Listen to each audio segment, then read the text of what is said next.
구독과 좋아요는 사랑입니다. 창세기 28장 10절부터 22절 말씀입니다.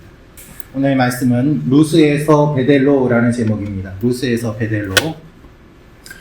여러분, 오늘 말씀은 하나님께서 야곱을 통해서 우리에게 주시는 말씀입니다. 새해 첫 온가족 새벽 기도에 오신 여러분들을 진심으로 사랑하고 환영하고 축복합니다. 하나님께서 우리에게 새로운 말씀을 주시고 새로운 일들을 행하시고 또 새로운 약속을 주시는 이 시간이 되기를 주님의 이름으로 기대하며 축원합니다. 오늘 말씀은 야곱이 아버지를 가족을 속이고 장자의 권리를 얻은 다음에 도망가다가 생긴 일입니다. 그의 인생은 피곤하고 지치고 두렵고 불안합니다. 어렵습니다. 형 에서는 흥분하면서 동생을 죽이겠다고 쫓아오는 중에 있고, 형을 피해서 열심히 도망가다가 지쳐서 누운 것이 오늘 말씀의 배경입니다.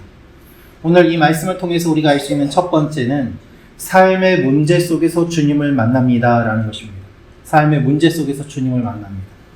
11절 12절 말씀을 제가 읽어드리겠습니다. 한 곳에 이르러는 해가 진지라 거기서 유숙하려고 그곳에 한 돌을 가져다가 베개로 삼고 거기 누워 자더니 꿈에 본즉 사닥다리가 땅 위에 서 있는데 그 꼭대기가 하늘에 닿았고 또 본즉 하나님의 사자들이 그 위에서 오르락 내리락 하고, 도망가다가 해가 졌고 해가 졌으니 더 이상 움직일 수 없어서 그가 눈에 보이는 아무 돌이나 베고 누워서 잠을 자는 그것이 오늘 말씀의 모습인데, 그는 지금 피곤하고 지쳤습니다.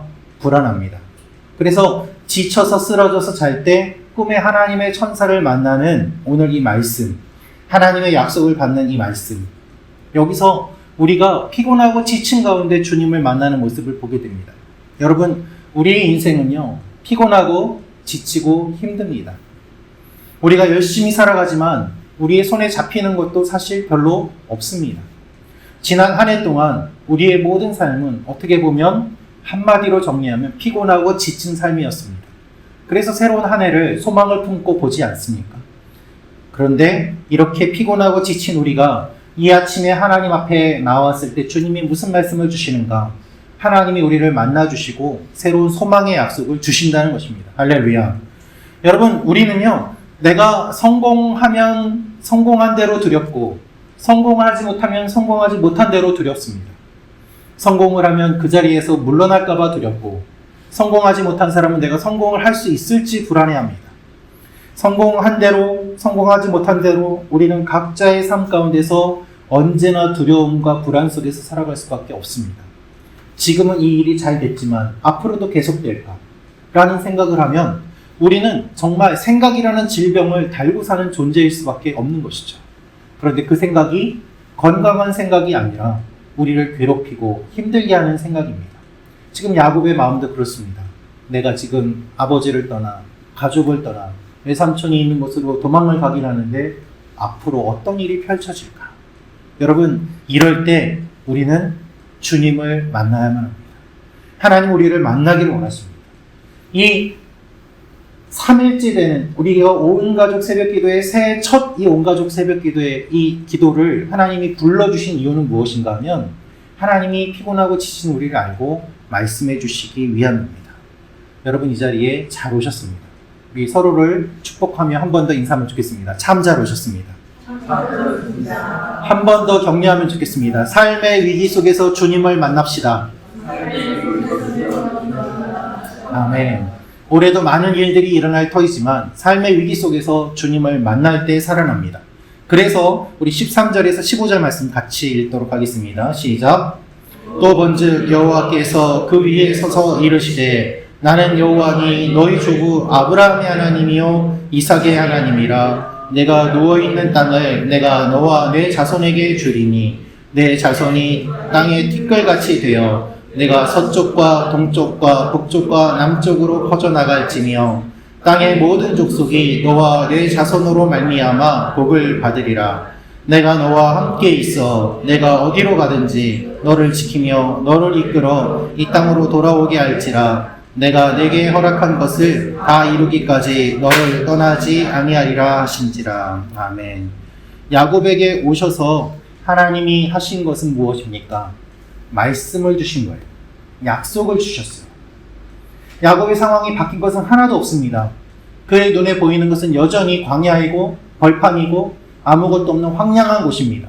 그런데 그는 16절에 이렇게 이야기하고 있습니다. 제가 읽어드리겠습니다. 야곱이 잠이 깨어 이르되 여호와께서 과연 여기 계시거늘 내가 알지 못하였도다.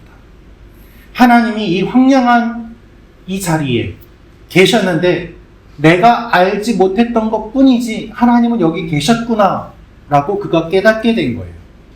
황량한 인생 가운데 하나님이 말씀하시는데 이 약속의 말씀, 풍성한 말씀을 주시는데 지금 내 눈에는 아무것도 안 보여요.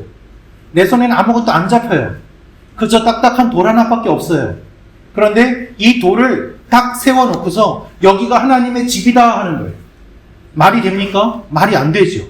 눈에 보이는 것만으로는 말이 안 되는 일이지만 하나님이 그에게 나타나셔서 말씀하시니까 그는 여기가 하나님의 집이구나 알고 고백합니다. 그래서 벳엘이 되는 거예요. 루스라는 곳이 베델이 된 이유는 무엇입니까? 하나님이 여기 계시는구나 라고 깨달았을 때 베델이 된 것이죠. 여러분, 여러분의 인생에 하나님이 계시지 않는다고 생각이 되면 거기가 루스예요. 그러나 하나님이 계시는구나 라고 내가 고백하면 거기가 베델이 되는 줄로 믿습니다. 그래서 주님이 내 안에 거하심으로 말미암아 내가 주님이 거하시는 성전이 되고 내가 베델이 되어서 내가 하나님의 집으로 세워져 가는 것입니다. 어렵고 힘들지만 아무것도 잡히는 것도 없고 가진 것도 없고 돌 하나밖에 없는데 이걸 보면서 하나님의 집이다 라고 고백하는 야곱의 모습이 우리의 모습이 되기를 하나님이 원하시는 것이죠. 여러분, 올 한 해 하나님께서 우리와 함께 하십니다. 하나님이 우리와 함께 하신다. 이것이 임마누엘이죠. 임마누엘로 오신 예수 그리스도께서 우리 가운데 오셔서 우리를 구원해 주시고 우리의 기도를 들어주시고 우리 작은 신음에도 응답해 주십니다. 그래서 주님과 같이 있을 때 우리는 베델, 하나님의 집으로 세워져 가고 주님이 거하시는 처소가 되는 것입니다. 여러분, 올 한 해 우리가 어떻게 해야 될까요? 예배의 자리를 붙잡아야 되고 하나님의 약속을 붙잡아야 되고 기도의 자리를 붙잡아야 됩니다. 그래서 여기가 돌 하나밖에 없지만 베델이다 라고 선포함으로 말미암아 여기에 하나님이 임재하시고 새로운 일들이 일어나게 되고 임하게 되는 것을 우리가 보게 되는 것이죠. 마지막으로 우리가 볼 수 있는 것은 무엇인가 하면 하나님의 약속을 기억합니다. 우리 18절부터 22절 말씀 같이 읽겠습니다. 시작.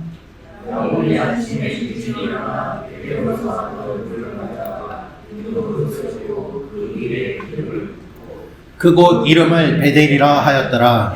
이 성의 옛 이름은 루스더라.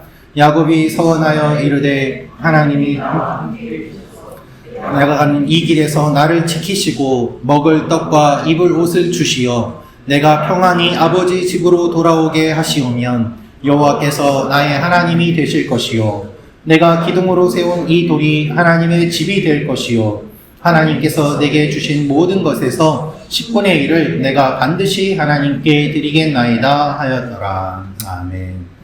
야곱은 자신이 본 일을 꿈이라고 넘기지 않았습니다. 그는 자신이 배웠던 그 돌을 세워다가 기둥으로 삼습니다. 그리고 기름을 붓고 이름을 붙입니다. 그것을 기억합니다. 내가 하나님을 만난 이 사건을 잊지 않기 위해서 돌을 세우고 기름을 붓고 이름을 붙이고 어떻게든 기억하기 위한 기념으로 삼아서 그것을 계속 마음에 간직하고 있습니다. 내가 하나님을 만난 기억, 내가 하나님께 받은 말씀, 그것을 붙잡음으로 말미암아 그의 인생에 여러 어려움이 있었지만 그는 끝까지 흔들리지 않고 어쨌든 하나님의 약속을 받은 사람으로 살아가는 모습을 우리가 보게 됩니다. 여러분, 올 한 해 하나님께서 우리의 삶 가운데 많은 일들을 이루어 주실 것입니다. 올 한 해 하나님께서 우리에게 많은 말씀을 주실 것입니다. 많은 약속을 주실 것입니다. 그것을 여러분이 붙잡고 기억하고 기념하시길 바랍니다. 나에게 주신 말씀, 그 레마의 말씀을 내가 듣고 흘리는 것이 아니라 노트에 기록하고 기억할 수 있는 다른 여러 가지 방법들을 삼아서 거기에 두고 계속 보고 그것을 기억할 때, 이름을 붙일 때 하나님께서 우리의 삶 가운데서 역사하시는 것들을 우리가 보게 될 것입니다. 이것으로 올 한 해 하나님이 우리에게 어떻게 하셨는지를 돌이켜보며 또한 감사하는 일이 풍성할 것입니다. 여러분이 올 한 해 영적 노트를 한번 만들어서 적어보셔도 좋을 것 같고, 또한 여러분이 기도 제목을 적어서 그 기도 제목을 계속해서 모아두셔도 좋을 것 같습니다. 하나님이 나에게 이렇게 하셨다. 하나님이 나에게 이 말씀을 주셨다. 이것을 붙잡고 어떠한 방법으로라도 하나님의 말씀을 기억하는 자리를 만들면 그것에 걸맞는 일들이 반드시 일어나게 됩니다. 이 일이 여러분과 저의 삶 가운데 올 한 해 풍성하게 일어나기를 주님의 이름으로 축원합니다.